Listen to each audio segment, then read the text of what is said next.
para sa mga coffee lovers. Ito, inilunsad sa Marikina City ang kauna-unahang coffee festival kung saan bida ang kani-kanilang mga best seller na timpla ng kape. Yan ang sentro ng balita ni Gab Villegas. Kilala ang lungsod ng Marikina sa matitibay nitong mga sapatos. Pero alam niyo bang unti-unti na rin nakikilala ang lungsod dahil sa mga coffee shops? Nagtanong ang news team bakit nga ba nila hilig uminom ng kape.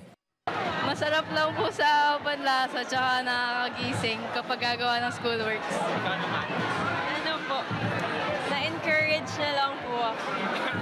Pinasinayaan ng Marikina LGU sa pangunguna ng SK Federation at Marikina Tourism Office ang kauna-unahang Marikina Coffee Festival. Tampok dito ang iba't ibang mga coffee shops sa lungsod kung saan bida ang kani-kanilang mga bestseller na timpla ng kape. Ayon kay Marikina City Mayor Marcy Teodoro, makahihikayat ang aktibidad ng maraming bisita sa lungsod. Dagdag pa ng alkalde, makatutulong rin ito sa produksyon ng kape sa bansa.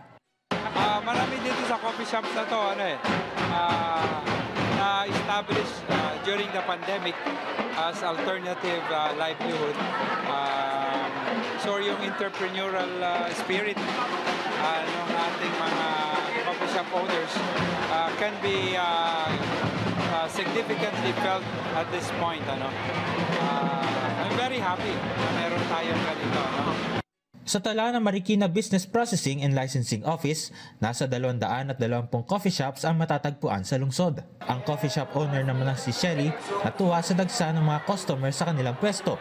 Sa tingin ko kasi hindi pa kami nag-start kanina, pero ang dami nang tumalapit. Dahil siguro din sa design and yung lineup ng drinks namin is yung mga signature drinks namin. So parang kakaiba siya para sa panlasa ng iba. Umaasa ang Marikina LGU at SK Federation na mas marami pang coffee booths ang lalahok sa Coffee Festival sa mga susunod pang mga taon. Mula rito sa Marikina City, Gab Villegas para sa Pambansang TV sa Bagong Pilipinas.